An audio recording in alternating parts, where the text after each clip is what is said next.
Mesdames et messieurs, bienvenue à tous à cette grande vitrine politique en République démocratique du Congo, la libre opinion, votre magazine de tout le temps, de tout le jour, où nous allons aujourd'hui parler de la situation sécuritaire à l'est de la République démocratique du Congo. Vous savez que le gouvernement congolais a accepté de signer comme ça le plan de neutralisation de FDLR. Est-ce donner de l'avantage comme ça au Rwanda? Parce que je rappelle ici que l'armée rwandaise est sur le sol congolais, soutenant ainsi le M23. Quelles sont les solutions à apporter face à ces grands problèmes qui rongent en tout cas la population congolaise de l'Est de notre pays? Aussi, nous allons parler au cours de cette émission du report depuis décembre 2023, les reports des élections des sénateurs, gouverneurs et vice-gouverneurs, députés provinciaux à Massi Manimba.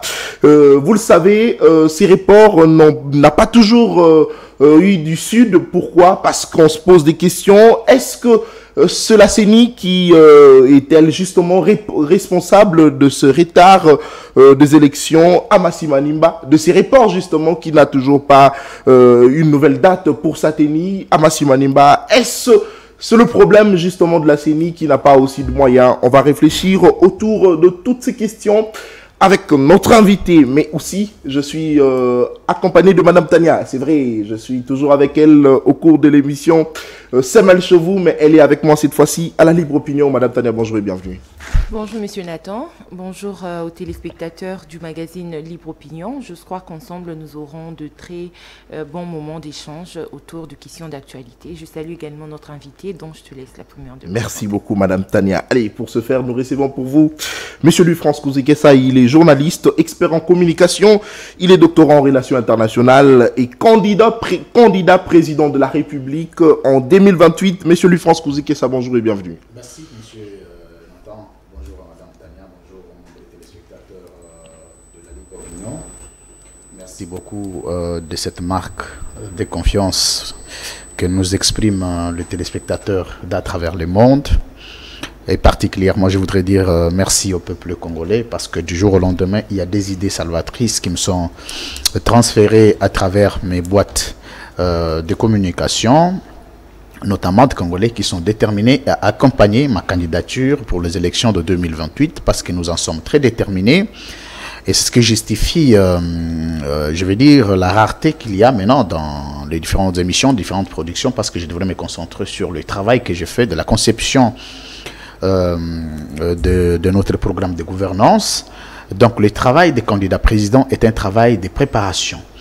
C'est comme ça qu'il y a peu de temps de divers, plus de temps de concentration, et à chaque moment que nous avons des éléments nouveaux à apporter à l'intention et au savoir de notre peuple, nous en sommes disposés. Merci de l'invitation et félicitations pour la qualité du travail que vous abattez tous les deux. Madame Tania et vous-même, personnellement, je suis de très près le travail que vous faites et je crois que la nation vous sera reconnaissante. Merci beaucoup, Monsieur Louis-France Kouzekessa. Allez, c'est parti. Je l'ai dit, 1h30 d'échange avec notre invité, Louis-France Kouzekessa. D'entrée de jeu, j'aimerais justement avoir votre lecture aujourd'hui sur le dossier Mike Mukebai. Il est arrêté depuis le 21 mai de l'année dernière, de l'année 2023. C'était un dimanche. A enlevé devant sa résidence, amené dans une destination inconnue, et puis après on apprend qu'il serait au casier judiciaire, puis transféré à la cour d'appel. Mike Mukebai aujourd'hui totalise 15 mois de prison sans pour autant être jugé. Pourtant, quand il était arrêté, il avait sa casquette de député provincial, mais aujourd'hui, il n'est plus député provincial, d'où la cour d'appel devrait se dessaisir de ce dossier, le cas Salomon Escadela, qui poursuivi par la cour militaire et revêtu enfin de ses immunités. La cour militaire s'est décidée de ce dossier, mais jusqu'à ce jour, la cour d'appel continue à poursuivre Mike Mukebai. 15 mois de prison jusqu'à cet instant sans pour autant être jugé. 5 rejets de demande de mise en liberté provisoire. Votre lecture. Merci Nathan Kianza. Je crois que j'avais prévu de recevoir l'avocat de l'honorable Mike Mukebai ici. Malheureusement, son agenda n'avait pas permis jusqu'aux dernières minutes parce que la date de l'audience a été changée. Je voudrais transmettre mes salutations vives à ces soldats du peuple, Mike Moukebaye. Et je voudrais dire aux Congolais qui vont me suivre à travers cette émission que Mike Moukebaye fait partie des politiciens congolais à saluer, avec respect, avec honneur, parce qu'aujourd'hui, nous avons un problème de référent. Nous avons un problème de gens, des modèles dans la classe politique. Le dossier de Mike Moukebaye est un dossier essentiellement politique. Il s'agit de la police politique instaurée ici en République démocratique du Congo qui voudrait traquer quiconque s'oppose à la vision qui n'existe pas du reste du président de la République, mais aussi de gens qui émettent des points de vue contraires à la manière de gouverner du président de la République. Et son système politique, du reste, est un système bâclé, fondé essentiellement sur le régionalisme, sur le tribalisme, sur le népotisme, sur beaucoup de choses qui devraient être condamnées par des personnes éprises de bon sens, des responsabilités d'État. Voilà pourquoi le gens comme de Mike Moukebaye, il est évident, il est d'une évidence absolue qu'il croupisse en prison. Tout ce que je peux rassurer ici, et par sa famille et par lui-même, c'est qu'il peut garder le moral très haut parce que plus rien ne sera comme avant. Nous avons les ambitions de gouverner le pays et nous les gouvernerons avec Mike Moukebaye. Et je pense que ce qu'il est en train de vivre aujourd'hui, il fera le contraire demain s'il est dans les institutions de la République parce que l'État se fonde sur le principe. L'État, ce n'est pas des humeurs.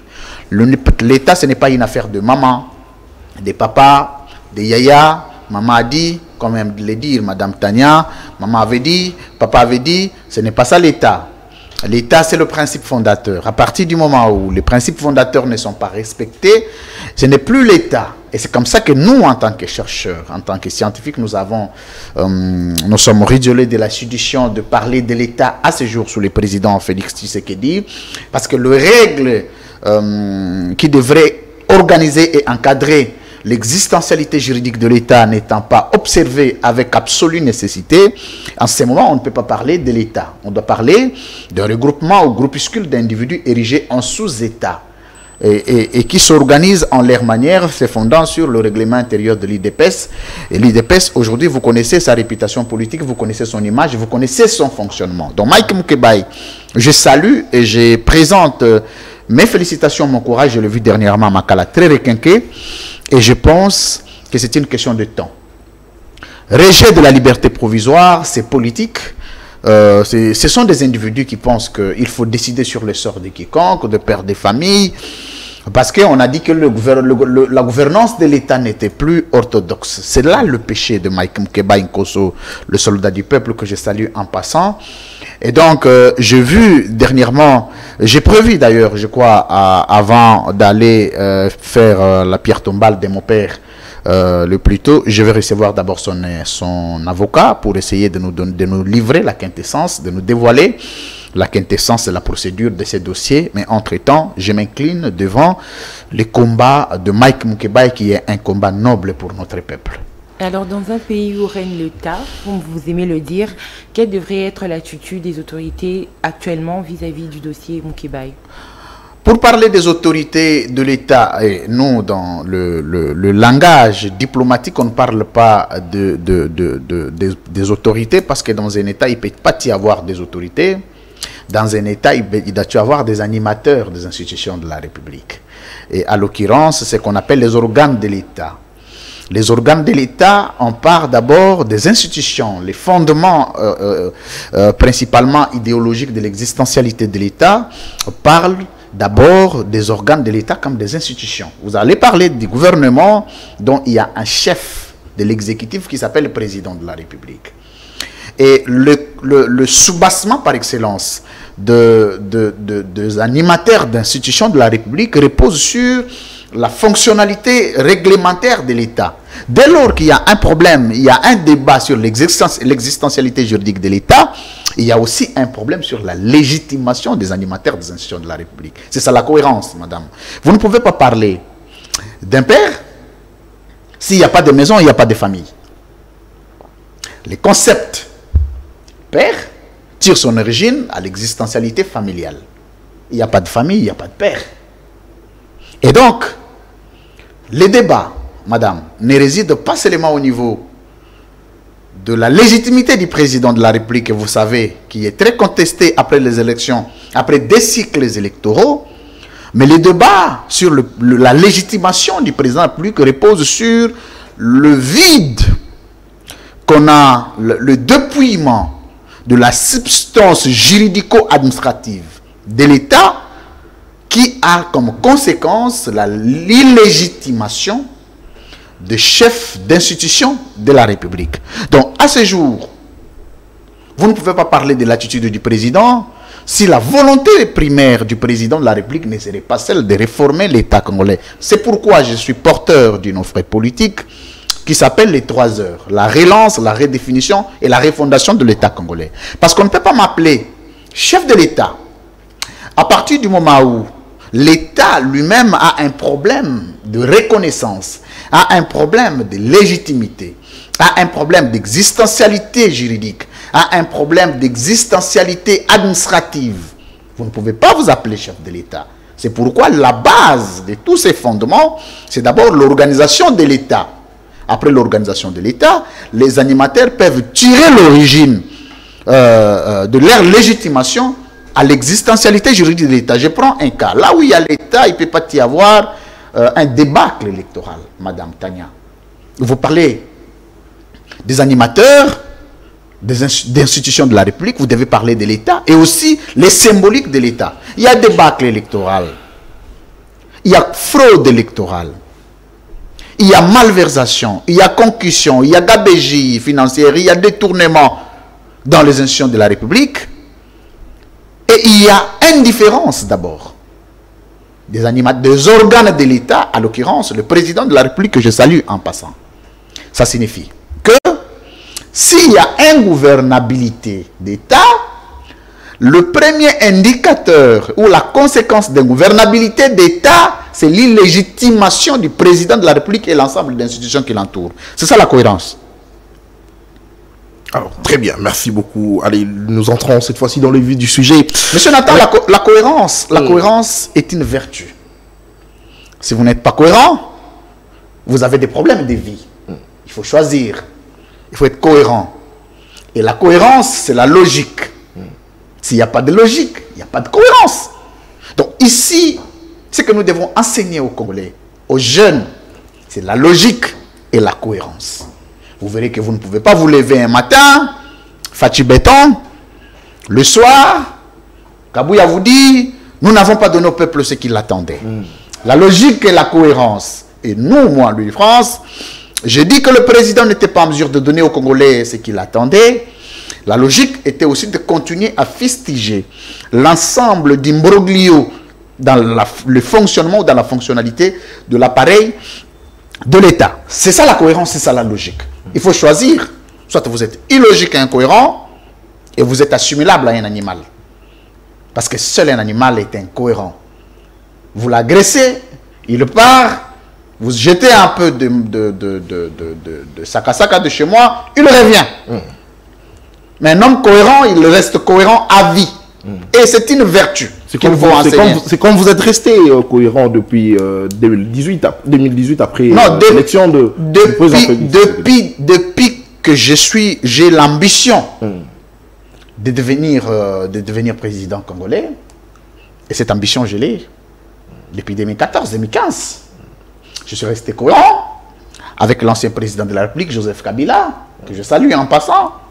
J'ai dit qu'au-delà des efforts fournis, l'État n'était pas habillé par vertu d'existentialité juridique comme voulu. Mais hier, je vais vous faire rire en passant. J'ai mis sur Lumumba des heures d'embouteillage. Alors que je me souviens qu'avant Joseph Kabila, boulevard Lumumba était une bande aller, une bande retour. Et aujourd'hui, qu'est-ce qu'on serait devenu si on avait une bande aller, une bande retour? Parce que Joseph Kabila en venant, il en a donné 4 à gauche, 4 à droite. Ça nous fait 8. Mais il y a des embouteillages monstres. La gouvernabilité de l'État, monsieur Nathan Kianza, madame Tania, est une question de projection. est une question de perspective. Il faut que l'État soit gouverné en vertu des années et des années. En 50 ans, l'homme blanc conçoit un programme de gouvernance pour 50, 100 ans, une décennie. Qu'est-ce que je dis? Comment on appelle? De quoi je parle? Vous parlez d'un gouvernement, enfin d'un programme de gouvernance pour des 50 ans. Vous ne pouvez pas concevoir un programme de gouvernance pour commencer à rassembler des gens sur le boulevard, commencer à nettoyer en main. Qu'est-ce que le Congolais, qu'est-ce que Kinshasa devient en 50 ans? Qu'est-ce que le Congo devient en 50 ans? C'est ça la gouvernabilité d'État, monsieur Nathan. Lorsque je deviendrai président en 2028, je serai capable de vous dire en 50 ans, voici ce que nous devenons en tant que peuple, en tant qu'État. En 100 ans, voici ce que nous pouvons devenir. Pour que quiconque viendra comme candidat président, après la fin de mon deuxième mandat, il vient parachever les idéaux de la reconstruction de l'État. Mais lorsque vous venez, vous avez besoin de construire une maison en Italie, en France, aux États-Unis, en Belgique. Pour que le jour où vous allez terminer votre mandat, que vous fouillez, vous allez vous réfugier là-bas en Belgique. Là, ce n'est plus la gouvernance de l'État. Il s'agit du raquettage d'État. Et le raquettage d'État est passible à une seule sanction. Après les élections, pendant le processus, c'est balayer les commerçants politiques pour mettre à la tête des institutions de la République les hommes d'État dignes d'organiser l'État congolais en 50, 100 ans. Très bien, merci beaucoup. Allez, mesdames je parlais d'un siècle. Mesdames et messieurs, vous êtes en direct de CML 13 Télévision. Vous suivez la grande vitrine politique, la libre opinion. C'est lui qui a toujours cette habitude de recevoir, mais cette fois-ci, il est reçu. Louis France Kouzi-Kessa, expert en communication, candidat président de la République. Allez, Louis France, vous êtes porteur d'un grand projet, le 3 heures. Alors, Louis France Kouzi-Kessa, cette question liée à la sécurité de l'Est, à l'Est de notre pays, certainement vous allez la trouver. Parce que Tshisekedi l'a trouvé. Et il essaye d'apporter de solutions, mais sans succès pour certains observateurs. En 2028, vous êtes candidat, et si vous êtes élu, vous allez trouver ce même problème. Qu'allez-vous faire? Quelles sont les solutions que vous allez apporter? Monsieur Nathan, j'ai écrit sur une alternative géopolitique de la situation de l'Est de la RDC, parce que je rappelle ici que le problème de l'Est est un problème géopolitique. La géopolitique n'a pas d'outil ici en RDC depuis l'avènement du président de la République, Félix Tshisekedi. Il n'y a pas d'instrument. J'ai écrit, et mes recherches doctorales se concentrent sur une alternative géopolitique pour la résolution des conflits intra-étatiques avec implication étrangère de la République démocratique du Congo dans sa partie Est. Et c'est comme ça, monsieur Nathan, lorsque vous voulez devenir président de la République, vous devez avoir vous-même un domaine de prédilection. La France aujourd'hui a une stabilité économique. Parce que monsieur Macron est enseignant d'économie, est un économiste et technicien en économie. Il peut échouer en diplomatie. Il peut échouer en social. Mais il ne peut pas échouer en économie. Et donc, il serait important qu'on s'interroge aussi par quel domaine le président de la République s'est brouillé, s'est distingué. Même s'il pouvait échouer sur la situation sécuritaire, mais qu'il réussisse quand même dans son domaine de marketing, de communication. Et le pays étant très mal vendu, nous l'avions dit ici, monsieur Nathan, qu'il n'existait pas un domaine de communication, de marketing dans le monde. C'était là le mauvais départ. Les Congolais ont un problème de négligence. On pense que bon, comme ça vient de la bouche de tel ou tel autre, on en veut. Non, moi j'aime beaucoup le président Tshisekedi. Je l'aime beaucoup. Mais il y a eu un problème lié à l'identité scientifique du président. Je ne dis pas qu'il n'en avait pas. Je dis plutôt que c'était discutable. J'ai appris, tout de suite quand on a dit, j'ai appris l'épouse de l'ancienne première dame, enfin, l'épouse de l'ancien président de la République, l'ancienne première dame, Maman Olive, a parlé de l'affaire des vestes. Tout le monde a sorti des anciennes images de tous les caciques avec des costumes. Mais nous avions soulevé les débats sur l'identité scientifique. Personne n'a sorti un diplôme. Regardez l'incohérence. La logique, quand vous ne l'avez pas, elle va vous amener à des terrains que vous ne saurez pas assumer. Regardez. Il y a des problèmes que je vous pose ici, M. Nathan. Je vais parler ici du droit positif. Le droit positif qui régit les États consulaires et diplomatiques, qu'on appelle le droit positif consulaire et diplomatique, qui réglemente le mode de coopération entre les États et avec les organisations internationales. Il y a un élément important qui cristallise, qui symbolise les relations diplomatiques et consulaires entre États, c'est le consentement mutuel.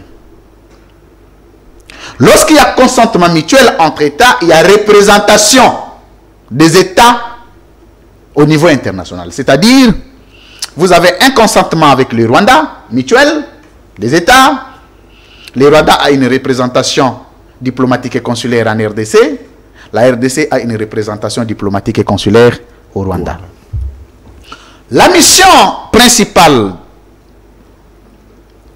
de représentation diplomatique et consulaire, d'abord, défendre les intérêts des États, accréditeurs ou accréditants. 2. Protéger les sujets, le bien et le patrimoine diplomatique des États. Et gérer le bien ou les conflits successoraux devant les cours et tribunaux vis-à-vis des États, accréditeurs ou accréditants. J'ai parlé de 4 missions. Je reviens. Vous prenez la perception, parce que ce qui a embrouillé cette question, ce qui a désorienté l'opinion, excusez-moi, sur la question de l'Est de la RDC, ce sont les différentes communications du président de la République. Parce que la communication, elle existe aussi, la communication qu'on appelle communication diplomatique. Ça s'enseigne. La communication diplomatique est une communication qui prend en compte les sensibilités dans les relations entre États.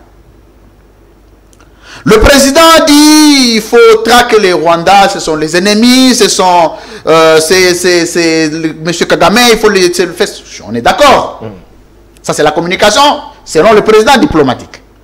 Mais entre-temps, le Rwanda a une représentation diplomatique et consulaire avec première mission des retransmissions d'informations. Monsieur, il faut noter, ici du Congo au Rwanda. Parce que la première mission principale de la représentation diplomatique et consulaire, c'est de fournir des informations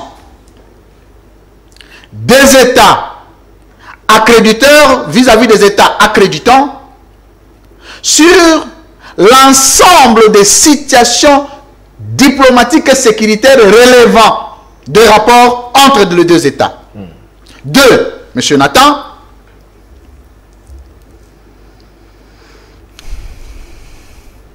ils ont des immunités, parce qu'il y a ce qu'on appelle les immunités diplomatiques. Ces ambassadeurs ont un pouvoir de recoupement, de traitement et de transmission d'informations au Rwanda. Laisser la représentation diplomatique et consulaire en RDC, d'abord, 1, symbolise les bonnes relations diplomatiques qu'on aurait avec le Rwanda.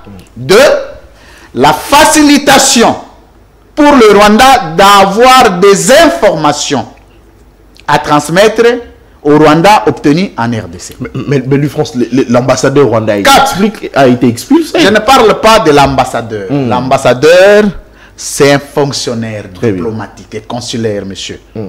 Je parle des représentations diplomatiques et consulaires. C'est différent. L'ambassade, vous voyez, le problème, monsieur Nathan, c'est les cognitifs. Notre problème, notre pays a plus livré son temps à la bière et à la musique.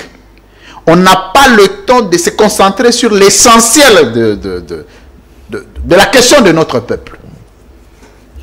Un ambassadeur peut partir, mais ceci n'est pas synonyme du départ de la représentation diplomatique et consulaire.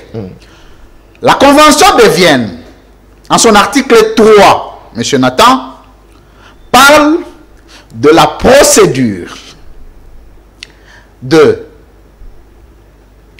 la sécession d'abord, de la mission diplomatique au sein d'un État accréditeur. Il faut, une ordonnance présidentielle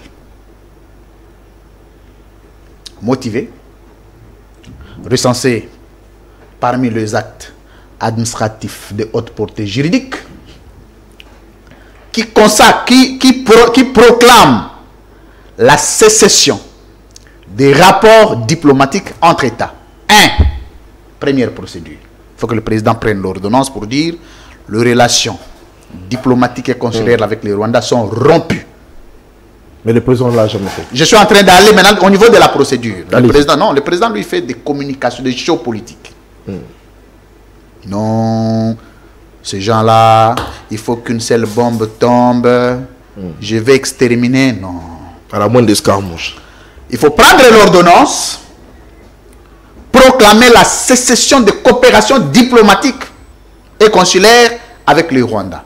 2. Dans la sécession de coopération diplomatique, parce que les différents outils de coopération au niveau des États, au niveau des États, dans la représentation diplomatique, d'abord, une coopération économique. Vous savez que le Rwanda importe et exporte des choses ici. Déjà, il y a rapport diplomatique. Vous ne pouvez pas parler de la sécession de rapports diplomatiques si vous avez de rapports commerciaux et économiques. 2. Le rapport culturel. 3. Le rapport social. J'ai parlé du rapport social, économique, et diplomatique, culturel, sécuritaire. Vous allez apprendre qu'il y a des Congolais qui vont vendre des choses à Kigali, qui reviennent à Goma le soir. Comme pour dire que le problème n'est pas au niveau de la population, mais au niveau du régime. Quand vous parlez de coopération diplomatique, il y a aussi la coopération économique et sociale. Il n'y a pas vente, il n'y a pas achat. Troisième élément symbolique, c'est la fermeture des frontières. Ce sont des éléments qui symbolisent la sécession, ou la cessation, je voulais dire, de coopération diplomatique entre États. Déjà, sur cette question, ceci n'étant pas fait. Donc, nous sommes en très bonne relation avec les Rwandais. Par la volonté du président de la République et du gouvernement de l'État congolais, du gouvernement congolais. 2. Maintenant, à quel moment le président s'en plaint? Le président se plaint du fait que le Rwanda peut agresser la RDC. C'est légitime. La mission principale de tous les États, la mission principale notée des États, c'est de dominer sur les autres. 1. La guerre, l'agression sont des outils de puissance existentielle des États. Pour qu'un État existe, il a pour rôle de dominer sur l'autre. Et le Rwanda joue très bien son rôle d'État. C'est à la RDC d'user de moyens de la résistance et de confrontation. Très important à noter. Résistance et confrontation. On ne se plaint pas de l'agression d'un autre État parce que les États vivent des agressions. La Première Guerre mondiale n'est pas née de la RDC. La Deuxième Guerre mondiale n'est pas née de la RDC. Et là, nous sommes en train d'aller vers la Troisième Guerre mondiale avec les différents vecteurs des conflits internationaux, avec le troisième pôle né de la Russie. C'est facile demain que nous nous retrouvions dans la Troisième Guerre mondiale. Je n'ai jamais entendu la Russie ou l'Ukraine dire « Nous sommes agressés, pourquoi nous sommes agressés ?» Non. Dans tous les États du monde, quand vous allez dans l'Orient, quand vous allez à l'Occident, je vais prendre d'abord le cas des États-Unis d'Amérique, il y a un département qu'on appelle département de sûreté des questions d'Afrique. Département chargé des questions d'Afrique. Et dans ce département chargé des questions d'Afrique, vous allez voir un compartiment chargé des questions de la République démocratique du Congo. Il y a un département chargé des questions de la Russie. C'est-à-dire que l'État a pour rôle de surveiller les autres États afin de créer la posture d'autoprotectionnisme rationnel. Vous avez créé quelle arme, quelle bombe qui est capable de me détruire à quel moment et qu'est-ce que moi je dois fabriquer pour contraindre, vous faire peur, vous dire même si vous pouvez déclencher cette guerre, j'en ai plus que ça. Et les États vivent de ça.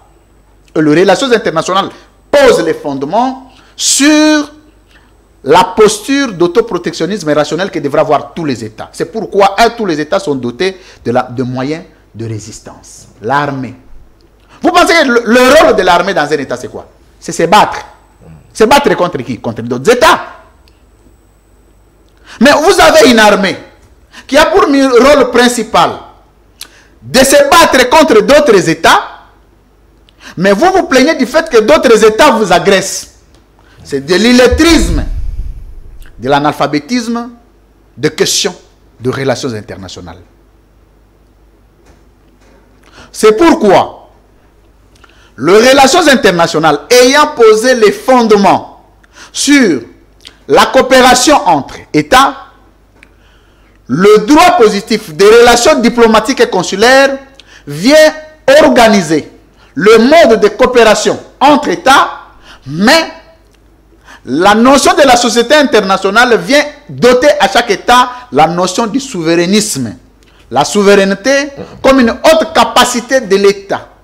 De résoudre ses problèmes, les problèmes de ses peuples, et de les résoudre comment? Par n'importe quel moyen. Il n'y a pas une méthode, un moyen, monsieur Nathan, pour régler les problèmes d'État. C'est l'État, par principe du souverainisme, de décider de comment il doit régler cette question ou cette agression. Je vous pose la question, je n'en ai pas le droit. Qu'est-ce que nous avions choisi comme moyen? Quel est le mode de règlement de ces conflits choisis par l'État congolais? Parce qu'il y en a deux moyens. Vous avez le moyen diplomatique, qui en soi est un moyen des États faibles. Parce que la diplomatie en soi n'existe pas. Mais Félix Tshisekedi dit... La diplomatie intervient... La diplomatie intervient... Parce que la diplomatie, la guerre est le moyen diplomatique par excellence. Parce que la guerre elle-même est une diplomatie par excellence. Tous les États vivant des intérêts, aucun État n'a pitié de l'autre État. Aucun. Si vous n'êtes pas fort, on va continuer à vous dominer parce que la France doit être construite sur base du conflit qu'il y a à l'Est. Les Américains doivent s'enrichir derrière la crise, les conflits de l'Est. Le Rwanda doit se construire sur... Mais vous voulez qu'on arrête ces États-là vont être construits comment? Ils vont continuer à être développés comment? La France n'a pas du pétrole, n'a pas du coltan, n'a pas de cobalt. Ils doivent rester puissants au monde. Ils doivent vivre comment? Ils doivent vivre la RDC. Mais c'est maintenant à la RDC. De souveraineté pendant que nous ne sommes pas capables de pouvoir nous défendre face à ce problème. Non, la notion de la souveraineté est obligatoire, mais c'est une notion c'est une fiction. La souveraineté est une fiction juridique de droit international. Ça signifie que, vous vous dites, la souveraineté c'est quoi? C'est un droit absolu qu'a un peuple de résoudre ses propres problèmes. Est-ce que le peuple congolais a un droit absolu de résoudre ses problèmes? Déjà, les élections sont financées par l'extérieur. Lorsqu'il y a conflit à l'Est, les militaires vous sont envoyés par d'autres États au monde. La souveraineté comme capacité pour un peuple, la haute capacité d'un peuple, d'un État de résoudre ses problèmes, c'est que nous n'avons aucun problème que nous assumons et nous arrivons à résoudre seuls en tant qu'État. Il n'y a aucun. Et même les avions qui devraient servir la compagnie aérienne nationale sont loués. En ce moment, pour le Congo, la question de la souveraineté devient discutable dès lors que son contenu est vidé de toute substance. Pour parler de la souveraineté, il faut que l'État congolais et le peuple congolais arrivent à avoir le pouvoir de résoudre ces problèmes seuls sans faire recours aux autres États. À partir du moment où on n'est pas capable et que le président doit faire recours aux autres États, à Lorenzo pour résoudre ces problèmes, les problèmes du peuple congolais, arrêtez de parler de la souveraineté, monsieur. Et tant qu'il n'y aura pas de souveraineté en République démocratique du Congo, est-ce qu'une autre solution de trouver des solutions aux problèmes de l'Est, il faudrait une implication étrangère, pensez-vous? Très bien, c'est une pertinente question. Madame Tanyar, la souveraineté c'est créé. Et la souveraineté c'est dot. Aucun État n'est né avec la souveraineté. Parce qu'il y a une souveraineté juridique que vous appelez légitimité internationale. C'est une reconnaissance. Vous êtes reconnu en tant qu'État. Mais la reconnaissance ne suffit pas pour vivre en tant qu'État. Pour vivre en tant qu'État, vous devez être doté des moyens d'une politique forte, d'une économie stable, d'une armée loyaliste et moderne, pour maintenant faire usage, parce que l'État est un sujet de relations internationales, mais ce qui cristallise l'existence de l'État, c'est l'usage du pouvoir d'État, du pouvoir public. Lorsqu'un État est incapable de se battre vis-à-vis de notre État, ce n'est pas un État souverain. Ça, c'est un État fédéral. Parce qu'un État souverain doit être en mesure de mener une guerre, la vaincre ou pas. Depuis que le Congo existe, le Congo n'a jamais mené une guerre, d'abord. Et des petits conflits et des petites poches résiduelles d'insécurité qu'il y a à l'Est, ce sont des conflits qui sont toujours secondés, secourus par d'autres États, parfois plus faibles hier. La souveraineté, c'est dot à un État, Madame Tanya. C'est maintenant au chef de l'État, à un chef de l'État, de décider, de doter à un peuple la souveraineté. À partir du moment où vous avez un président qui a fait 300 voyages extérieurs et 10 ou 15 voyages à l'intérieur du pays. De quelle souveraineté vous voulez parler? Parce que l'ensemble des problèmes du peuple congolais tente à être résolus par la force extérieure. Pourtant, ce sont des questions qui doivent être résolues par le pouvoir public en interne. Et qu'est-ce qui manque à la RDC de devenir cet État souverain directement? Parce que le président de la République lui-même... Tout repose sur le président. Mais le président, madame, c'est ce qu'on appelle le chef de l'État. Vous ne pouvez pas parler de l'État s'il n'y a pas chef de l'État. Et le problème de l'État, c'est le chef de l'État. Vous pouvez monter, descendre. J'ai vu ici, vous avez pris Vital Kamerhe, docteur en économie. Vous l'avez placé au ministère de l'économie. Vous connaissez les résultats? Vous avez pris un monsieur qui s'appelle Mukoko Samba ici. Il a été chassé d'abord, ça je fais remarquer, à l'ONATRA pour immoralité. Vous l'avez amené au ministère du budget. De l'économie. De l'économie. Vous connaissez les résultats? Il est professeur. Vous prenez même le plus grand professeur pour l'Union sacrée, Mbata. Vous le mettez premier vice-président de l'Assemblée nationale. Vous connaissez la réputation de l'Assemblée nationale? Vous avez pris une maman. Vous avez dit ici, non, la femme. Vous savez, la femme, maman connaît la cuisine. Excusez-moi, je sais que vous êtes gêné. Le gouvernement n'a pas encore en effet, le gouvernement a 75 jours. Je sais que vous êtes gêné parce que le débat sur la réclamation de la... Comment ils appellent ça? C'est un gouvernement qui vient d'être investi. Le débat paritaire sur ces plateaux est venu de vous. Je vais vous responsabiliser, madame. Ayez le courage de présenter des excuses au peuple congolais. Si nous n'avons pas la culture d'évaluer des questions d'État, nous allons commencer à minimiser des questions de grande portée d'État. Maman connaît la cuisine. C'est maman qui connaît les prix. Vous connaissez maman, elle a travaillé au niveau des organismes internationaux. Elle connaît tellement. Ça fait plus de combien de mois? 75 jours précisément. 75 jours, elle n'a même pas pris un décret. Un décret, madame. Je ne parle pas de baisser les prix. Non, non. Je parle d'un décret. Le Premier ministre agit par décret. C'est un moyen de décision administratif. Je parle de moyens. Aucun décret. Donc, son propre pouvoir à lui, à elle, elle n'en a pas encore usé. Elle n'a pas encore usé de pouvoir de Premier ministre. Madame, est-ce que vous pouvez comprendre ça? Alors, vous, les mamans, toutes les mamans de la République, regardez le peuple congolais présenter des excuses. Parce que vous avez pensé que non, la maman. Ce n'est pas une question de maman ou de papa, c'est une question d'incompétence au sommet de l'État. Point. À partir du moment où nous aurons un président qui sera plus compétent pour gérer les pays, tout le monde va suivre. Madame Tania, je n'ai pas la prétention. Vous me prenez où je suis là, moi, Louis France. Vous faites de moi président de la République.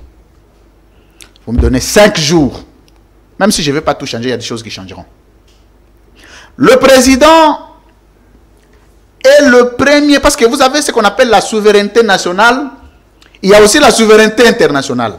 Et l'élément symbolique de la souveraineté nationale dans un État, c'est le pouvoir du chef de l'État. La première institution qui coiffe toutes les décisions. Le président est le chef de l'exécutif. Le président peut dissoudre les parlements. Le président peut révoquer le magistrat, les hauts magistrats. Le président nomme les hauts juges. Le président nomme le membre du gouvernement. Le président nomme le premier ministre. Le président révoque le premier ministre. Le président peut révoquer le membre du gouvernement. Le président. S'il y a des problèmes là où le président a nommé, c'est à qui la faute? À moi? Madame Tania, si vous nommez un voleur, la faute revient à qui? Et plus grave, ces voleurs-là continuent à voler. Vous la censez dans les médias. Non, non, non, c'est un type. On veut jeter en pâture. Vous connaissez jeter en pâture signifie quoi? C'est-à-dire un saint que vous voulez transformer en diable. Alors, la question de la souveraineté devient trop savante. Parce que là, nous sommes d'abord dans un débat de jeter en pâture les voleurs. Quand est-ce que nous allons parler de la souveraineté d'État? Quand est-ce que nous allons parler de la rupture de relations diplomatiques et consulaires avec des États agresseurs? Quand est-ce que nous allons parler de l'organisation de l'État? Quand? Et parce qu'il n'y a pas de rupture, est-ce que peut-on dire que c'est ça la grosse erreur de l'actuel président Félix-Antoine Tshisekedi? Parce que les questions de l'Est, c'est un problème qu'il a hérité. Ah, c'est un héritier? Non, non, dans le sens où... Comment vous pouvez appeler un chef de l'État héritier? Est-ce que vous comprenez, Madame Tania? C'est grave. Oui, mais n'hérite qu'un héritier. N'hérite qu'un héritier. De sécurité dans le pays, en fait. N'hérite. C'est un langage. J'ai étudié la rhétorique. Ça signifie que n'hérite qu'un héritier. Aujourd'hui, vous voulez dire aux Congolais que le Congo est dirigé par un héritier. C'est pas un royaume. C'est grave. Le Congo n'est pas un royaume. Mais quand vous dites il a hérité, excusez-moi. Le problème qu'il a trouvé, c'est un langage. Je prends le premier verbe. Sauf si vous me dites que vous voulez changer. Comme ça, on va prendre les deuxièmes. Lesquels vous choisissez, Madame Tania? Monsieur Lufrance, on parle du président qui a trouvé le problème. Qui a hérité ou qui a trouvé? Là, ça devient deux verbes. Situez-moi, s'il vous plaît. Vous comprenez en fait de quoi je veux parler? Je comprends, mais je vais user de vos termes pour analyser. Dites-moi que je prenne quel verbe. Hériter ou trouver? Vous pouvez toutefois analyser. Ah, bon, je prends hériter. Un président n'hérite pas. Un président accède à la magistrature suprême. Il organise l'État sur base d'un programme de gouvernance. Et donc, je n'ai pas dit qu'il a hérité d'un État ou d'un pays. Il a hérité quoi? Il a trouvé le problème. Où? Le problème où? Le problème dans la partie Est. Dans l'eau? Le problème était dans l'eau. C'est pas tout un État, en fait. C'est une partie. C'est entre, en fait, dans le pays. Bon, qu'est-ce qu'il a trouvé de bon qu'il a pérennisé? Si vous dites que ça, il en a trouvé, il en a hérité des mauvais. Et les bons qu'il a hérité, qu'est-ce qu'il en a fait? D'où son second mandat. Pardon? D'où son second mandat. Non, nous parlons du premier mandat d'abord. Non, là on est au second mandat. D'où le second mandat. C'est une façon de dire qu'il a été réélu sur base... Ah, donc il n'a hérité que de mauvaises choses et les bonnes choses, il n'en a rien fait. Et les bonnes, c'est choses qui l'ont conduit voilà, à briguer un second mandat. Madame Tania, le président de la République n'était pas préparé à gérer ces pays. Et lui-même, il en regrette. Le président, s'il était préparé à gérer le pays, aujourd'hui, il y a des scénarios que vous n'alliez pas vivre. Vous savez vivre dans... Bon, je ne sais pas, sûrement vous êtes d'une très bonne famille. Il faut nous poser la question à nous qui sommes des familles très pauvres. Quand parfois je vais faire le tour dans la famille, dans ma propre famille, il y a des situations quand tu te dis, quand tu regardes, tu te dis, c'est extrêmement grave pour un peuple. Madame Tania, est-ce que vous pouvez vous regardez le peuple, comme vous dites, le peuple mérite avoir eu le président public comme chef de l'État à la tête de ce pays? Qui l'a placé? Je sais que si le secrétaire général d'un président, d'un parti présidentiel peut arriver à dénoncer, à regretter, qu'est-ce qu'il en reste de vous, Madame Tania?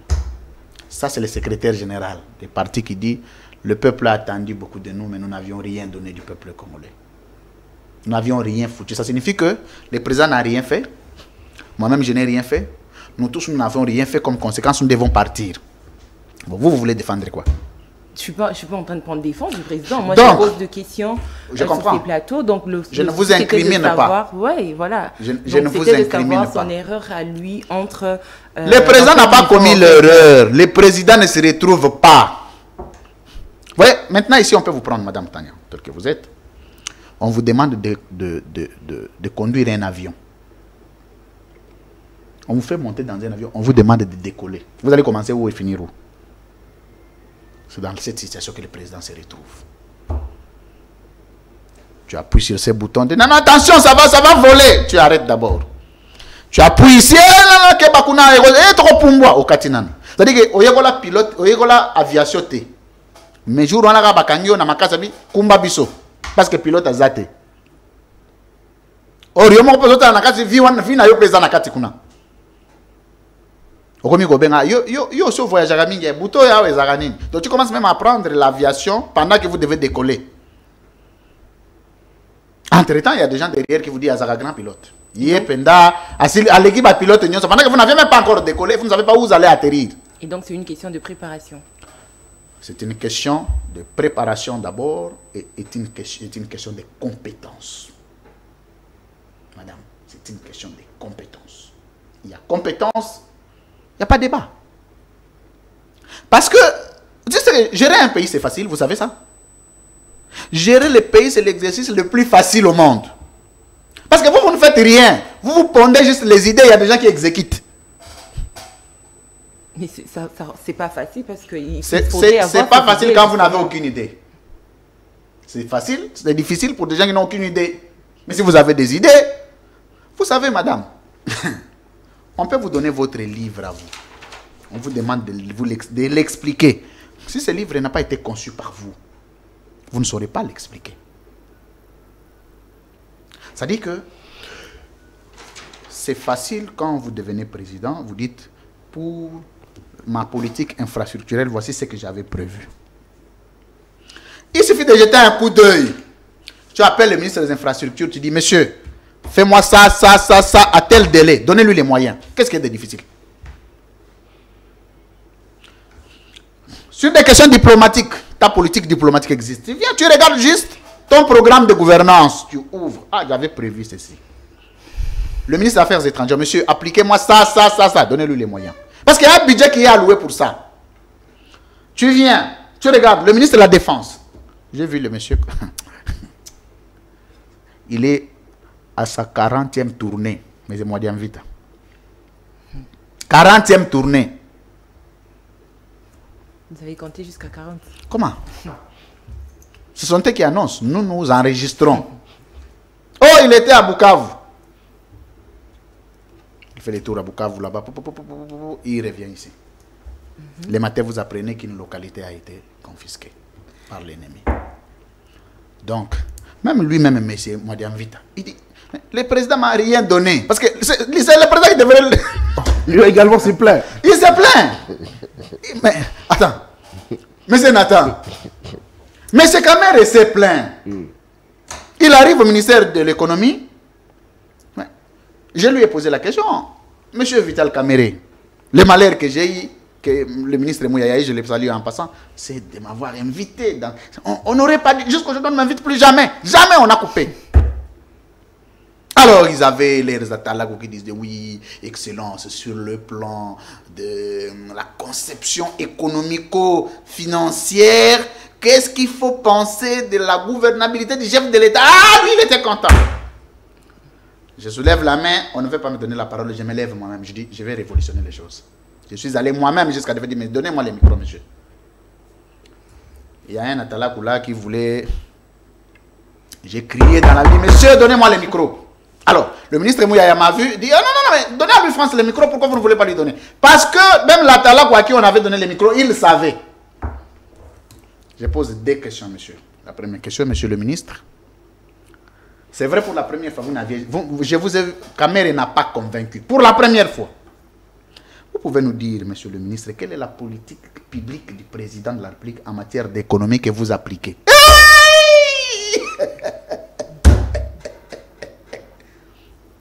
Donnez-nous la politique publique tirée du programme de gouvernance du président de la République que vous appliquez aujourd'hui pour relever l'économie congolaise. 2. Quand vous aviez échangé avec le président, quelles sont les missions que vous aviez reçues du président conformément à son programme de gouvernance que vous deviez appliquer sur des questions économiques? Et pour terminer, si on peut vous évaluer à ce jour, vous pouvez nous citer 3 actions. Parce que dans le gouvernement, il y a l'action gouvernementale. Quelles sont les actions déjà posées sur le plan économique que nous pouvons retenir de votre passage? Il prend la parole. 20 minutes. Le ministre Mouyaya trouve qu'il n'a pas convaincu. Lui-même prend encore la parole.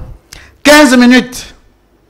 On dit non, il y a un journal de la RTNC. Non, mais Vital Kamere dit non, on va payer. Demandez au DG de la RTNC d'attendre. Il revient sur la question. 10 minutes. Le ministre Mouyaya reprend. C'est Jean-Marie Kassamba qui se lève pour dire non, monsieur le ministre. Je pense que la question vous a perturbé. Je pense que à la prochaine rencontre, vous allez élucider les zones d'ombre de Louis-France, que je connais très difficile dans les questions. Alors moi j'attendais qu'on m'envoie la seconde invitation pour qu'on aille débattre de cette question jusqu'aujourd'hui. Et on ne m'invite plus jamais.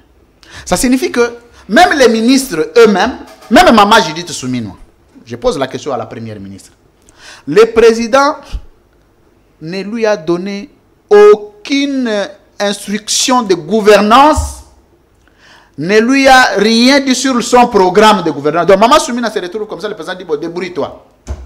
Maman Soumina elle-même aussi accuse des lacunes. Bon. Sauf qu'il peut.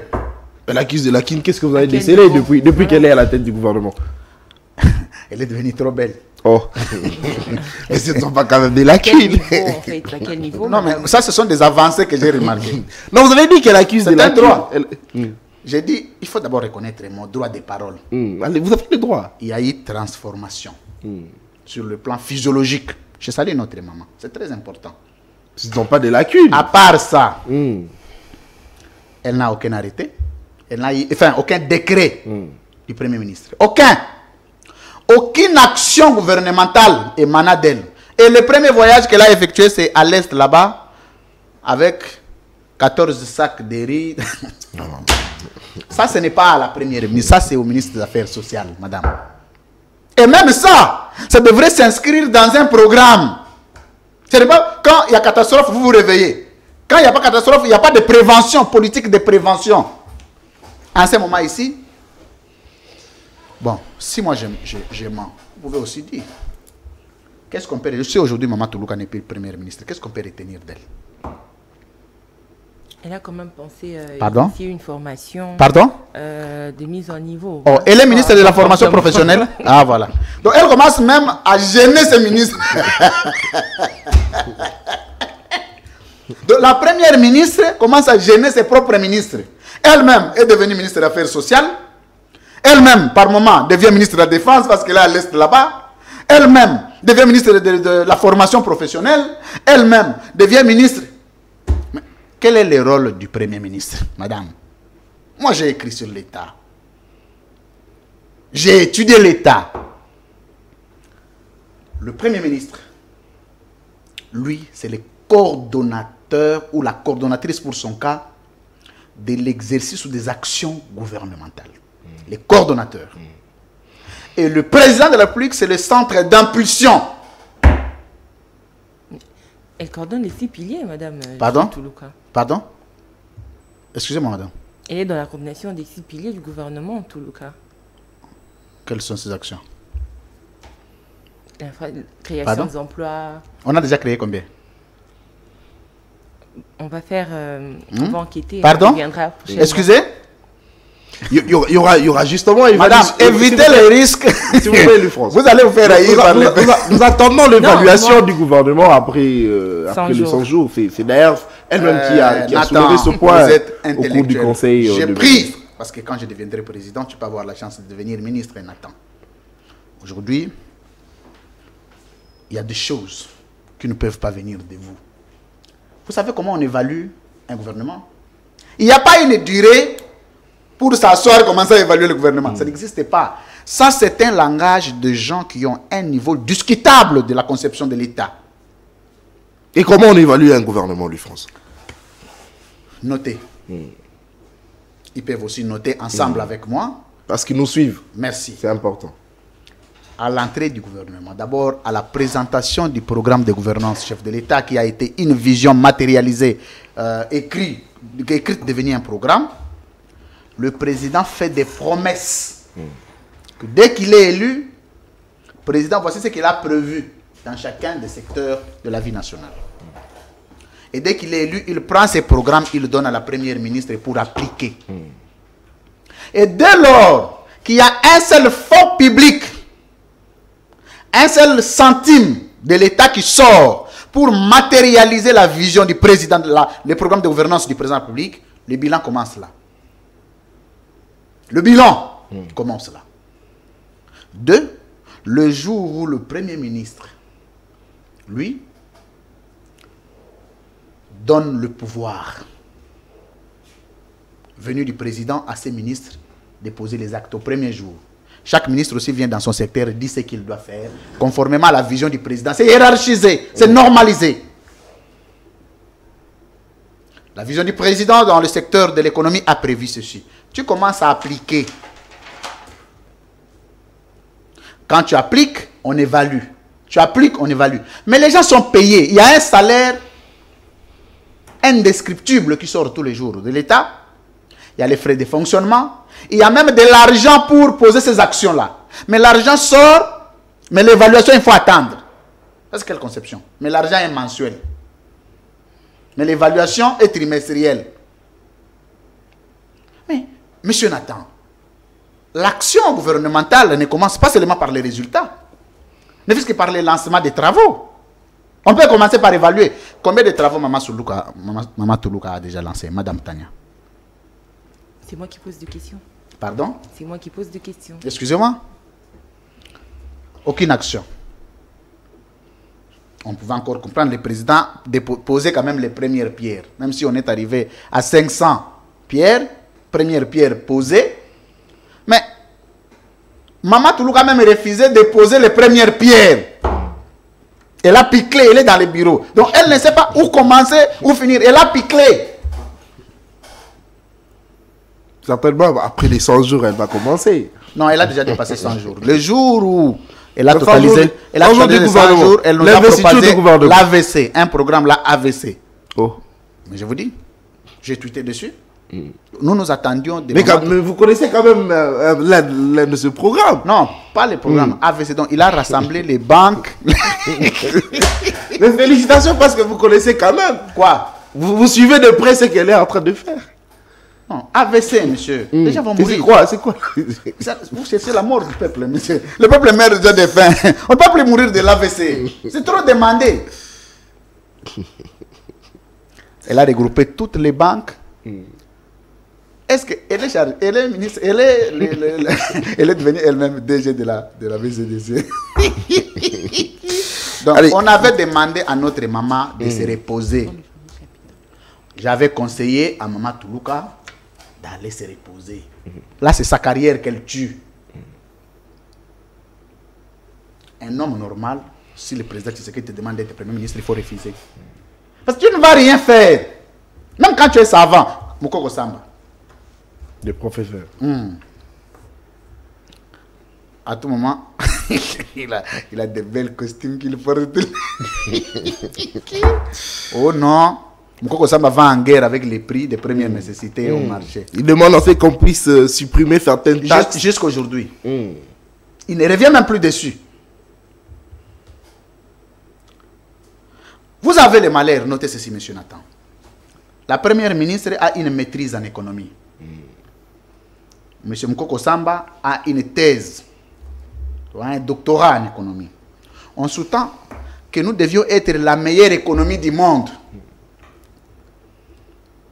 Mais si sur le plan économique, il n'y a pas de résultat, les 2 premiers diplômes à retirer et à donner aux vendeuses d'arachide pour utiliser, c'est le diplôme de Maman Toulouka, une maîtrise en économie, et le diplôme de M. Moukoko Samba.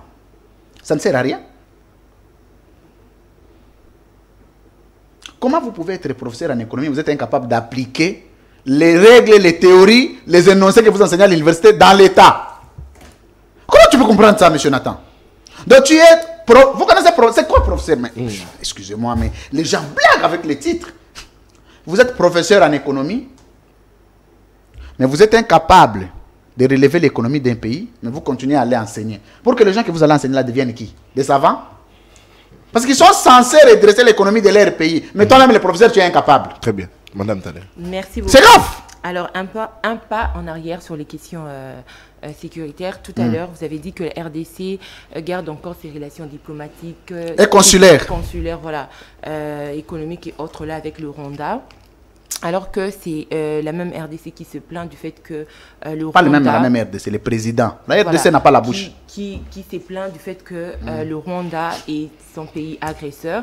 Alors, selon vous, quelles sont les raisons ou quelle est la vraie raison qui fait en sorte que la RDC s'est plaint d'un côté du fait qu'elle est agressée par le Rwanda, mais continue quand même à maintenir toutes ses relations avec son pays agresseur? C'est par peur.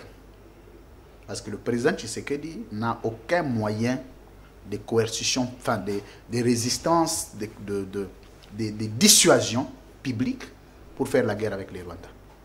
Aucun moyen, aucune préparation, aucune politique, aucune stratégie.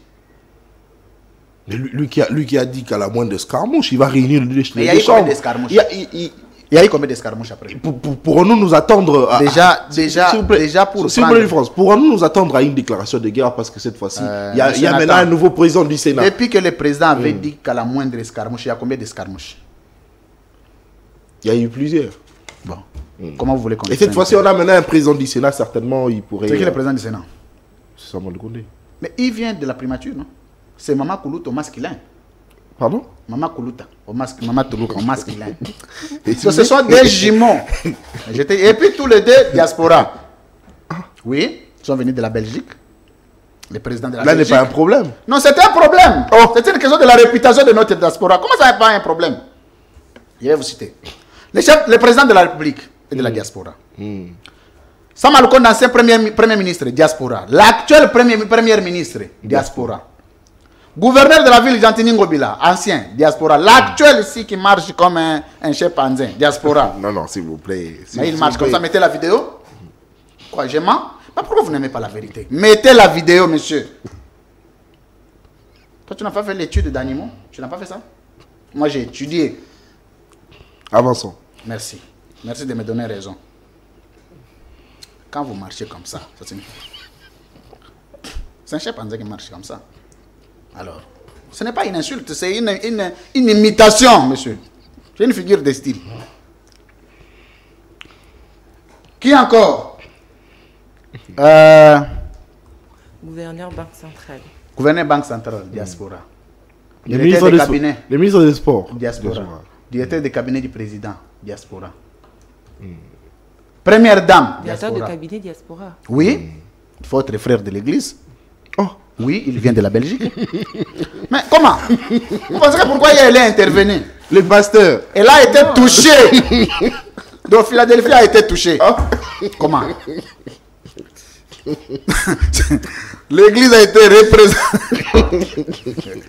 Valablement représenté à la Et l'église présidence. a été touchée. Directeur de cabinet, diaspora. Le responsable de la communication. Diaspora. Eric Lindou. Diaspora. Citez-moi un seul animateur clé ici de cette institution qui n'est pas de la diaspora. C'est qui?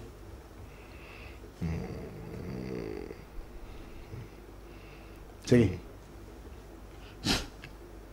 Mais où est le problème, lui, Français? Non, mais le problème, c'est que Si tous sont de la diaspora. ils ont Mais l'essentiel, c'est qu'ils discrédité, sont congolais. ils discréditent la crème des crèmes des Congolais. Vous savez, les Congolais à l'étranger, c'est parmi les diasporas les plus intelligentes et qui ont le plus étudié, les plus engagés au monde. Mais l'échantillon qui est venu gérer le pays ici est un échantillon retiré dans... C'est un réseau. Ça, c'est même pas la diaspora, c'est un réseau de la diaspora. C'est un problème de sélection. On espère Pardon? également- C'est un on problème de sélection. espère que... Pardon? C'est un problème de sélection. Bon, vous n'allez pas me dire que même les frères qui est venu de Philadelphie là a été mal sélectionné. Il n'est pas diaspora. Parce que lui aussi a disparu. On espère que si, pas diaspora. si Bokeh Chouayambo était nommé gouverneur, peut-être il pourrait se distinguer, parce qu'il est également de la diaspora. Il faut éviter ça. Le vieux Wayambo, je le salue en passant. Lui, il n'est pas économiste. Très bien. Allez, lui, Il n'est France pas Kouzekeza, économiste. vous avez parlé de la rupture des relations diplomatiques et consulaires, vous parlez de la fermeture de frontières, mais lui, France, vous pensez que tout ce que Tshisekedi est en train de faire avec son gouvernement, parce que je rappelle ici récemment... il y a Après, eu vous des allez discussions- mettre la vidéo du gouverneur là. On n'en a pas. Il faut mettre, vous allez donner ce Congolais. Moi, j'en ai, je peux vous envoyer. C'est toi qui m'as envoyé. Tu vois? Tu es injuste. Allez, lui, France, j'étais Non, en train commence de- d'abord s'il vous par plaît. dire. Non, S'il vous monsieur plaît. Nathan. Révérend à Je fais l'essentiel. remarquer, la vidéo m'a été envoyée par vous. Révérend à l'essentiel, lui, France. Monsieur Nathan, moi je suis chrétien. Je vais être sincère avec moi-même. Dites aux Congolais que c'est vous qui m'avez envoyé la vidéo. Non, bien sûr, c'est moi qui vous ai envoyé, mais Merci. là n'est pas les sujets. Comment tu peux m'envoyer une Non, vidéo non. que tu n'as pas? Non, non. Non, Pardon? toutefois, Excusez-moi? Non, toutefois, je pourrais la supprimer. Ah, tu l'as supprimé? Oui, je peux renvoyer, moi j'en ai. Non, question Moi, j'en ai.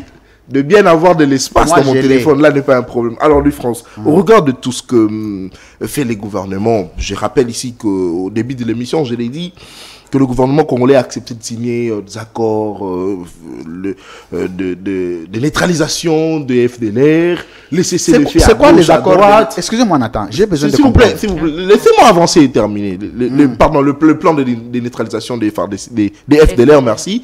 Alors, tout ce que le gouvernement est en train de faire, lui, France, si seulement la fermeture de frontières n'est pas effective, la rupture des relations diplomatiques n'est pas également effective, est-ce que vous pensez que tout ce que le gouvernement est en train de faire sera nul? Monsieur Nathan, quand vous parlez du plan de neutralisation, ça signifie quoi? Hein? C'est quoi? Demandez au gouvernement. Plan de neutralisation de l'FDLR, ça signifie quoi? C'est un langage de la rue.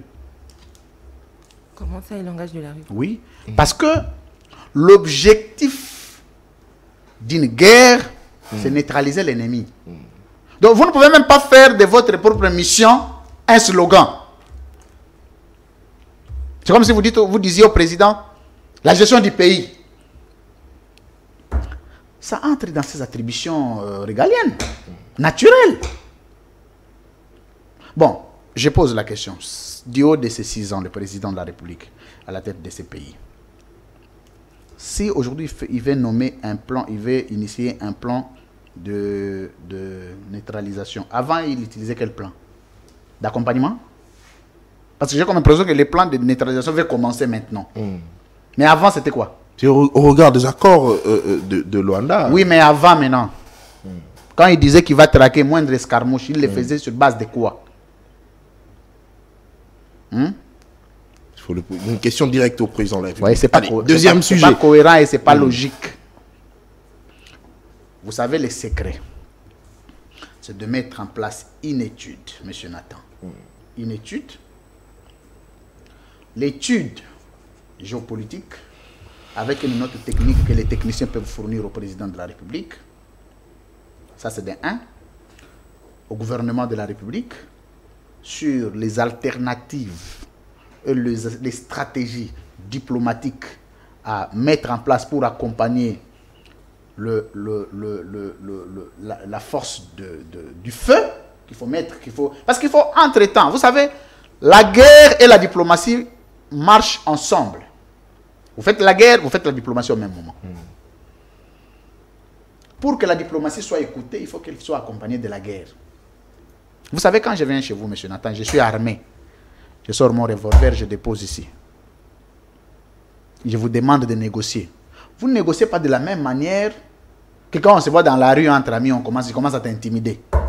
Je te dis, tu vas voir, hein, il faut qu'on négocie. Si on ne négocie pas, tu ne prendras pas ça au sérieux. Mais si je prends mon pistolet, je repose ici. Je te demande qu'on doit négocier. Ta posture ne sera pas d'arrogance. Tu vas être humble. C'est ça, la symbolique de relations diplomatiques qui t'accompagne avec la guerre. Vous ne pouvez pas prétendre user de la diplomatie si au préalable la guerre a été écartée. Donc, à ce niveau de choses, monsieur Nathan, il faut équiper l'armée, moderniser l'armée, informatiser l'armée, doter à l'armée l'intelligence artificielle. Et vous passez aux actes. C'est tout. Ça ne prendra même pas 48 heures. Très bien. Merci beaucoup. Et là, je vous dis, c'est un conflit qui aujourd'hui perdure seulement avec les poches résiduelles d'insécurité. Les petites rébellions. Ici, c'était avec d'autres États.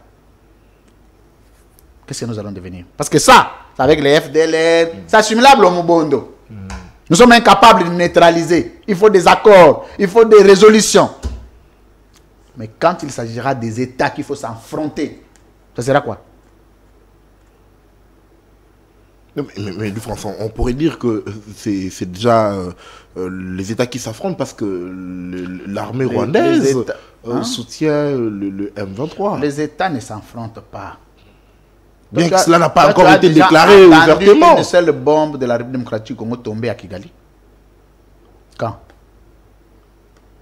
Parce qu'on ne pouvait pas parler de la guerre s'il n'y a pas de réciprocité. Donc la guerre là, c'est nous seuls qui subissons. Pas les Rwandais. Combien de maisons au Rwanda ont été incendiées? Combien de localités ont été occupées?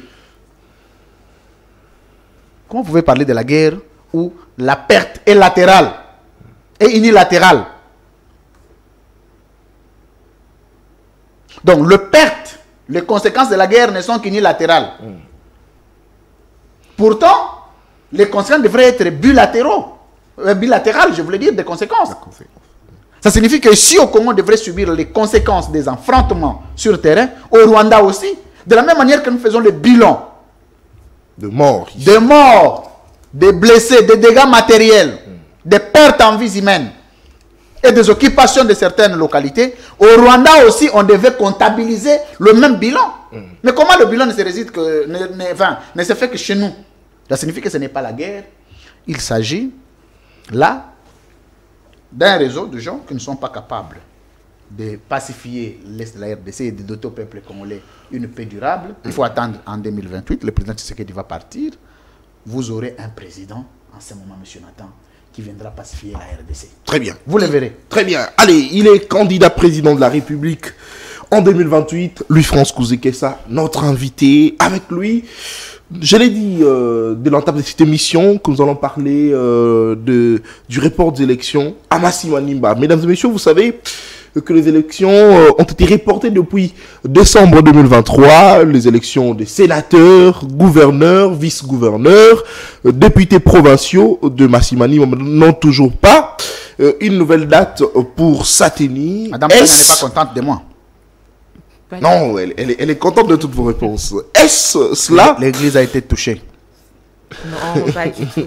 Très bien, j'étais en train de dire que les élections à Massimani ont été reportées. Est-ce que la faute est à la CENI? Est-ce qu'il faut tenir le président de la CENI comme responsable de ce retard? Parce que petit à petit, nous allons déjà une année depuis les élections, depuis l'installation de toutes les institutions de la République. Mais à Massimani, il n'y a pas d'élection. Je rappelle que également, le gouverneur et vice-gouverneur ne sont pas toujours installés. Pour quelles raisons? Lui, France Kouzikessa, vous avez la parole également pour nous dire, pour nous donner votre lecture à ces sujets. Monsieur Nathan Kianza, cette question de Massimanimba, de l'élection à Massimanimba, chez moi, parce que je parle de la question de Massimanimba comme un notable, comme digne fils, mais aussi comme l'une des personnalités de ces coins du pays. Et sur cette question, je voudrais, avec tout le respect, m'adresser directement au président de la République. Je voudrais d'abord poser les fondements, M. Nathan. L'élection en démocratie classique est considérée comme un référentiel par excellence de l'existentialité démocratique. Le résumé du système démocratique en démocratie classique dans un État moderne se symbolise, se cristallise par l'élection. Et l'élection, par principe du droit constitutionnel électoral, répond aux exigences constitutionnelles. Lorsque l'élection ne répond pas aux exigences constitutionnelles, la conséquence d'une élection au niveau local, municipal, a des répercussions sur la considération légitime du présidentialisme ou de l'élection présidentielle. Notez, l'élection est échéancier. Ok? On parle des slogans que les gens prennent avec légèreté. Des slogans constitutionnels qu'on appelle devises constitutionnelles électorales. Élection transparente. Élection démocratique. Élection crédible. Mais je prends démocratique. Pour que les élections soient démocratiques, il faut que les élections soient générales. Toute élection qui n'est pas générale est une élection antidémocratique parce que la démocratie est une question nationaliste.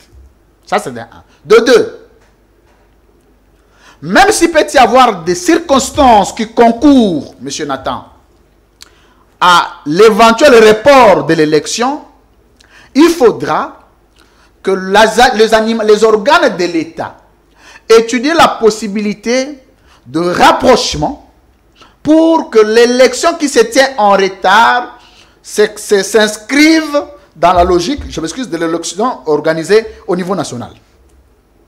Et je note en concluant que lorsqu'il n'y a pas élection à Massimaniba et Yakoma, il faut noter que le président de la République a profité de certaines voix. Parce que les élections présidentielles ont été proclamées après les reports. Je veux dire avant les reports de l'élection dans ces circonscriptions à problème. Ça signifie que le président a été voté. Les mêmes voix ont été comptabilisées, envoyées à Kinshasa, en bien comme en mal, qui ont fait du président de la République. Je sais qu'il y a eu fraude électorale, ça c'est tout le monde qui le sait, mais qui ont fait du président, je reste dans la logique et dans la cohérence, qui ont fait du président Tshisekedi président de la République pour ce second mandat. Et les mêmes élections ont été annulées. Ça signifie que le président a usé de voix annulées dans certaines circonscriptions, notamment Yakoma et Massimaniba, chez moi, pour être proclamé président de la République. Et en ce moment, le résultat du président de la République est attaquable pour fraude.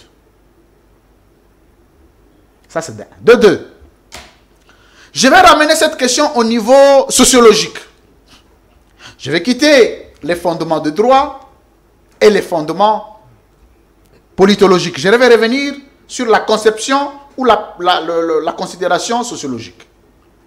Excellence, Monsieur le Président de la République, tout le monde sait qu'il y a beaucoup de contentieux sociologiques qui vous lient avec la province de l'espace Grand Bandundu, particulièrement les Massimanimba.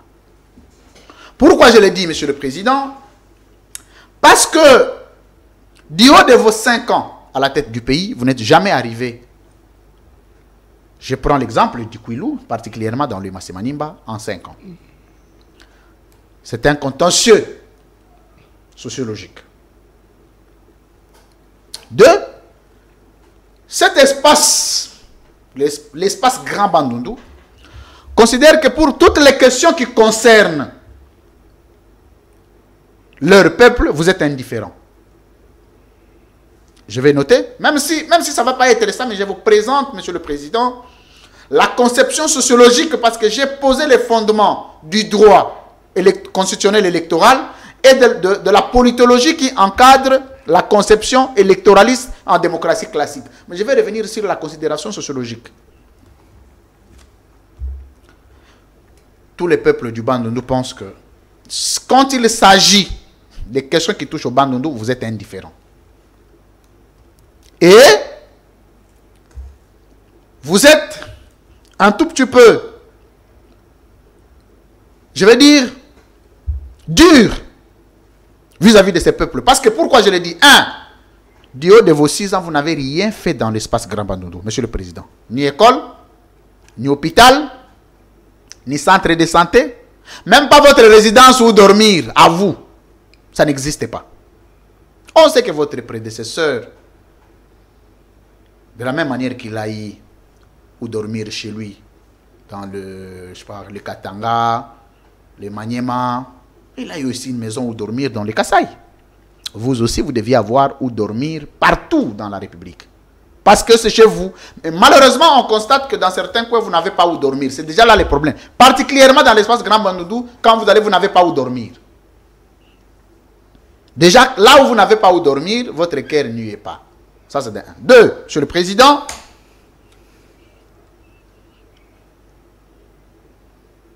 on sait vos différentes déclarations tout au début de votre premier mandat, des déclarations qui ne nous ont pas arrangé, nous, en tant que notables de l'espace Grand Bandundu. Nous n'étions pas contents de vos différentes sorties médiatiques. Le différent que vous aviez eu avec Martin Fayoulou, c'est votre frère, c'est votre coéquipier. C'était une question politique qui n'avait rien à voir du peuple. Mais c'est comme si vous avez gardé la dent. Conséquence, aujourd'hui, il n'y a pas eu élection dans les Massimanimba. Monsieur le Président, si vous ne faites pas attention dans cette affaire, vous risquerez de donner raison à ceux qui disent que vous avez des problèmes personnels et particuliers avec les gens de cette province. Et ce n'est pas bon. Parce que nous, depuis les années, depuis Etienne Tshisekedi, tous les leaders de l'espace Grand Kasaï vivent dans le Bandundu comme chez eux, et de le Bandundu vivent dans le Grand Kasaï comme chez eux. Nous nous sommes épousés. Mais c'est vous qui êtes venus diviser ces peuples. Maintenant, il y a un problème pour les élections, Monsieur le Président, à Massimanimba. C'est vous, parce que l'architecture organisationnelle de l'État consacre le principe du pouvoir absolu au président de la République comme centre d'impulsion du pouvoir d'État. Élection à Massimanimba pose problème. Déjà, il y a un incompétent qui s'appelle le gouverneur là-bas, Etchundala. C'est un ancien coiffeur. Un ancien coiffeur, Ambeo, qui ne connaît ni lire, ni écrire. Pardon? Il n'a pas de titre. Comment vous pouvez avoir des titres académiques, aller vous faire devenir coiffeur, madame, même vous-même? C'est un ancien coiffeur, Ambeo, qui a paralysé la province du Kwilu, la province de Moulé-les-Pierres. De la même manière qu'il y a eu souci d'alterner les institutions de la République à travers ces animateurs, de la même manière qu'il y avait souci d'alterner l'animateur de la province du Kwilu, mais aussi les députés provinciaux et nationaux. Aujourd'hui, la province est bloquée. Le même gouverneur continue, le même ministre continue, le député, il n'y en a pas, les sénateurs, il n'y en a pas. Entre-temps, vous avez fait élire le bureau du Sénat et de l'Assemblée nationale, par justice, Monsieur le Président. Comme le bureau de l'Assemblée nationale et du Sénat devrait être représentatif au niveau national, on devait ne fût qu'attendre que les élections s'organisent à Yakoma et à Massimanimba pour que ce peuple, dans ces différentes provinces, envoie des animateurs dans ces institutions. Aujourd'hui, Massimanimba n'a pas de représentants dans l'Assemblée nationale, comme dans le Sénat, même pas au bureau. Ce serait fait à Wembonyama, je serais contre. Ce serait fait à Mupompa, je serais contre. C'est une marginalisation. C'est une chosification. C'est un trac contre notre peuple. Si cette affaire peut être réparée, si le bureau a été déjà constitué pour ne pas bloquer l'État, mais je pense qu'organiser les élections, c'est en un jour. Donner un peu de moyens, on organise les élections dans ces provinces et que le gens de Massimanimba et de Yakoma envoient aussi leurs animateurs dans les élections de la République parce qu'il y aura des comptes à rendre et ils doivent amener leurs déshydratants. Monsieur le Président, c'est vous le centre d'impulsion du pouvoir public.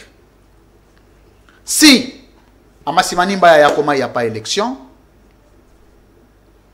vous aurez aussi un problème de légitimation dans ces partis. Déjà, il y a un débat qui se pose de la légitimation du pouvoir par les élections de après les élections de 2023. Renforcer cette illégitimation aussi, ce n'est pas organiser les élections dans certaines parties du territoire national, pourtant en droit. Si vous avez des choses que vous reprochez à tel ou à tel autre, eh bien, ce sont des cas isolés. Mais les élections, le peuple doit voter, ce sont des élections générales. Donc c'est un message que je voulais lancer au président. Je pense que M. Kadima, lui c'est juste un exécutant. Je ne voudrais pas être dur. Aujourd'hui, si vous instruisez le président de la CENI d'organiser les élections, il les organise ici et maintenant. Ça ne coûte absolument rien. Mais pourquoi il y a cette indifférence au niveau de toutes les institutions? Il y a une différence sur la question des élections à Massimanimba et Yakoma. Pourquoi il y a une différence? On ne s'en occupe pas, on est désintéressé, comme si dans ces partis-là, il n'y a pas de peuples qui ont voté le président. Et ça, c'est grave. Organiser les élections, ça va vous aider, ça va nous aider tous à avoir un système électoraliste générique parce que c'est un cas jurisprudentiel négatif que vous allez laisser, Monsieur le Président. On notera que sous Félix Tshisekedi, il n'y a pas eu élection générale. Donc demain, quiconque peut aussi le faire, ce sont des cas jurisprudentiels négatifs que nous laissons à l'État, pourtant des choses qui pouvaient être réparées sans que ça nous coûte le jeu de la tête. Très bien, merci beaucoup. Allez, vous aviez été nombreux à nous suivre, mesdames et messieurs. Nous sommes arrivés à la fin de cette émission. Monsieur Louis-France Kouzikessa, vous avez une minute pour la conclusion. La conclusion, Monsieur Nathan, le président de la République, chef de l'État que je serai le chef de l'État des Congolais. Il y a un débat sur l'unité et la cohésion nationale. Je vais vous donner 2 secrets. J'ai fait des recherches sur l'histoire des relations internationales et la philosophie des relations internationales. Je tombe dans une conclusion selon laquelle toutes les guerres du monde, tous les conflits intra-étatiques, intra-étatiques avec implication étrangère, ont pour origine ou pour cause les frustrations liées aux injustices. Et à chaque État où il y a des injustices, il y a séparation de peuples. Il y a fissure entre peuples. Et nous ne pouvons pas, par la situation qui est la nôtre, prétendre vaincre l'ennemi s'il y a un problème sur la cohésion nationale et sur l'unité nationale. Parce qu'à partir du moment où le peuple congolais ne parle pas même le même langage et n'a pas la même conception sur la situation de l'Est, on ne peut rien attendre, on peut équiper l'armée comme on veut. Parce que le peuple qui est sur place là-bas a aussi intérêt d'accompagner l'armée à faire ce travail. Et dès lors que la population de ce coin pense que c'est un problème du président seul, et le président ne saura rien, il faut que le président fasse un effort de créer l'unité nationale, de renforcer la cohésion nationale, parce qu'aujourd'hui, il y a un problème du tribalisme qui s'observe, et le centre d'impulsion du tribalisme, c'est les élections de 2018. Il faut que le peuple essaye de s'unir davantage, que vous soyez Mukongo, Mungala, Muluba, Muswahili, qu'il y ait la conception générique de la situation du pays. Un autre cas pour terminer, c'est qu'il faut que l'État outille le peuple par un langage cohérent de la conception rationnelle qu'il a de la situation de l'Est. Aujourd'hui, la situation de l'Est n'a pas été définie. Il n'y a pas une nature officielle, rationnelle, que l'État a dotée, a qualifiée, parce qu'à tout problème d'agression dans un État, le deuxième débat qui s'invite, c'est un problème de qualification. N'ayant pas qualifié la situation, le conflit intra-étatique de l'Est, ça laisse au peuple de se débrouiller, chacun donne un contenu de son vouloir. Pourtant, le contenu devrait venir des institutions de la République. Et de trois, le président ne pouvait pas avoir de difficultés de résoudre ces problèmes parce qu'en entrant au pouvoir, il savait qu'il y avait ces problèmes. Il suffit d'un minimum de rigueur, d'exigence, de politiques publiques, de conception des politiques publiques, d'organisation d'État pour que cette situation termine. Parce qu'entre-temps, nous faisons des émissions ici, il y a des gens là-bas qui quittent, qui vont dormir dehors, dans des brousses, dans des forêts. Et ce sont nos compatriotes qui ont le droit de vivre dignement en tant que peuple. Et on considère que c'est le président et les institutions de la République qui ont reçu du peuple congolais les moyens de mettre fin à cette situation qui prive à ces peuples le droit souverain de vivre dignement en tant qu'un peuple. Et ça, c'est très dangereux. Voilà pourquoi je suggère que le président devrait commencer par la cohésion nationale, l'unité nationale, de ne pas regarder les Congolais comme des borderline, selon lui-même, borderline, mais de regarder les Congolais comme ses compatriotes, parce que le président n'est pas militant de l'IDPS, le président, c'est le président de la République, il est le président de tout le monde. Il faut élever les débats, quitter un peu le débat des considérations personnelles et être au-dessus de la mêlée. Parce que la situation est profondément attristée, il faudrait qu'il y ait participation active. En 2028, je serai un président de tout le Congolais et je léguerai au peuple congolais un État moderne. Si en 3 ans, je ne suis pas en mesure de donner au peuple congolais, de doter au peuple congolais un État moderne, je démissionne. C'est clair. Parce que j'ai failli. Je ne peux pas avoir le premier mandat de gouvernance discutable. Non, monsieur Nathan. Au premier mandat, vous m'évaluez par 3 ans. Si à partir de 3 ans, vous me dites que je suis incompétent, je dépose ma démission. Je vais me reposer chez moi au village de Païkongila. Parce que j'ai failli. Il faut que notre Congolais vienne parachever. Mais si en 3 ans, vous me dites, ok, je vais jusqu'à 5 ans, aux premières élections, vous décidez. Donc, je ne peux pas me caporaliser à la tête du pays parce que je vais rester à partir du moment où le bilan est négatif et le peuple n'en veut plus de moi. Donc, je donnerai ces injustices que vous voyez parce qu'aujourd'hui, le pays est devenu comme une jungle où les gros arbres s'accaparent de toutes les eaux de pluie et les petites plantes ne peuvent pas en profiter. Aujourd'hui, il y a certains Congolais qui ne vivent que du champagne. Pourtant, au niveau national, il y a un problème d'eau pour tous. Mieux vaut une bouteille d'eau pour tous que des verres de champagne ou des bouteilles de champagne pour une classification, pour une catégorie. Je donnerai au peuple congolais un État qui ressemble à un jardin botanique où toutes les plantes auront la même chance d'être arrosées. Président de la République que je serai, jusqu'à la population, les derniers peuples de chez moi, Païkongila, dans le Grand Massimanimba. Dernier peuple à Wembonyama, à Mupompa, à Kabeyaka Mwanga. Chez toi, à Ndemba. Chez moi, à Chilenge. À Chilenge.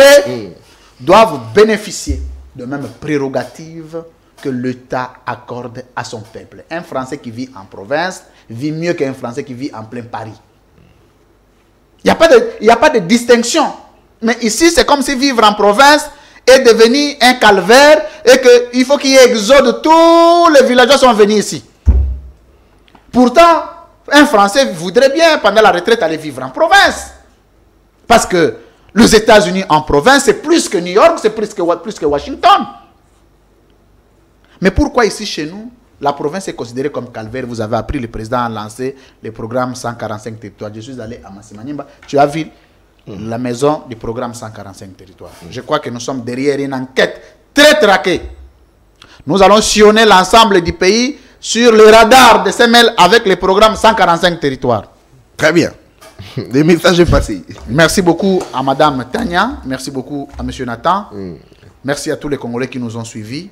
J'attends de tous les Congolais un soutien massif de ma candidature en 2028 parce que nous allons nous battre tous pour donner au peuple congolais, pour doter au peuple congolais un État moderne, juste, d'égalité pour tous, de justice pour tous, mais aussi un État qui vivra des principes directeurs qui engagent et qui orientent un État. Très bien. Allez, vous êtes journaliste, expert en communication, doctorant en relations internationales, candidat président de la République, Louis-France Kouzikessa. Merci à vous d'avoir répondu à toutes nos questions. Merci. Et à vous qui nous avez suivis, j'ai oublié, et à Madame Tania, merci pour la co-présentation. Elle a toujours été avec moi à Samuel Chauveau. Cette fois-ci, Libre Opinion, merci de nous accompagner. Merci, Monsieur Nathan. Merci, Monsieur Louis-France. Merci beaucoup, madame. Et à vous qui nous avez suivis, merci de la confiance renouvelée à ces magazines, surtout à la chaîne de l'excellence et du professionnalisme. Ils nous ont accompagnés, Issa Kaz, James Mouka. Il est devenu Issa Kaz. Il s'appelle Issa Kaz. Je crois. Issa Kazaka, voilà. Issa Kazaka, James Mouka, Rajabougras, merci à vous tous parce que vous étiez là à toujours nous accompagner et à vous qui nous avez suivis de partout à travers la République. Merci de la confiance renouvelée, à la Libre Opinion, à la chaîne de l'excellence et du professionnalisme. Je l'ai dit toujours, restez amoureux de l'excellence et du professionnalisme. Samuel 13 Télévision, votre chaîne. On se retrouve certainement demain.